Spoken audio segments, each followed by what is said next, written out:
Welcome to our channel. మనం గత వీడియోలోనే మాట్లాడుకున్నాం తెలంగాణ గ్రూప్ 1 మీద సుప్రీంకోర్టులో ఫైల్ అయినటువంటి 2 కేసులు ఇవాళ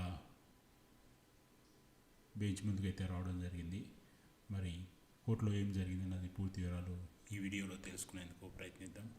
సో మనం హెడ్డింగ్ చూసుకుంటే జియో 29 మీద ఫైల్ అయినటువంటి కేసు, అదేవిధంగా ఫిజికల్లీ హ్యాండిక్యాప్డ్ రోస్టర్ పాయింట్లకు సంబంధించిన కేసు, 2 కేసులను కూడా గౌరవ సుప్రీంకోర్టు కొట్టివేయడం జరిగింది. అంటే గతంలో హైకోర్టు ఇచ్చిన ఆర్డర్ని ఫైనల్ చేసినట్టుగా మనం అర్థం చేసుకోవాలి. కొట్టివేసిందంటే సో ఒకసారి పూర్తి వివరాలు తెలుసుకునేందుకు ప్రయత్నిద్దాం. సో మీరు ఇక్కడ స్క్రీన్ మీద చూడొచ్చు. కోర్ట్ నెంబర్ 11లోకి ఐటమ్ నెంబర్ 18 అదేవిధంగా 59 కింద ఈ 2 కేసులు కూడా గౌరవ సుప్రీంకోర్టు ముందుకు రావడం జరిగింది. సో మీరు ఇక్కడ స్టేటస్లో చూడండి, ఇక్కడ క్లియర్గా 18th కేసు ఓవర్ డిస్మిస్డ్, అదేవిధంగా 59th కేసు ఓవర్ డిస్మిస్డ్ అని అయితే మనకి స్టేటస్లో ప్రస్తుతం అప్డేట్ ఉంది. సో ఓవరాల్గా చూసుకుంటే గ్రూప్ 1కి సంబంధించిన గతంలో 2 కేసులు, ఇప్పుడు 2 కేసులు, టోటల్గా 4 కేసుల్ని కూడా సుప్రీంకోర్టు డిస్మిస్ చేయడం జరిగింది.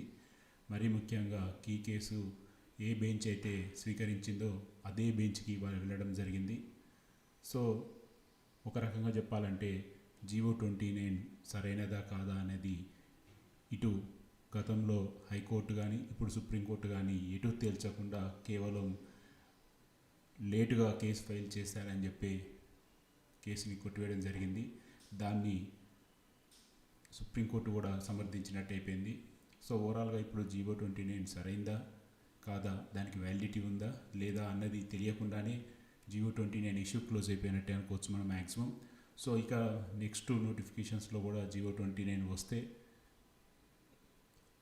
దాని మీద కూడా క్లారిటీ వచ్చే అవకాశం అయితే కనబడడం లేదు. సో దీన్ని బట్టి చూస్తే వచ్చే నోటిఫికేషన్స్లలో కూడా జియో 29 కంటిన్యూ అయ్యే అవకాశమే ఎక్కువగా కనబడుతుంది.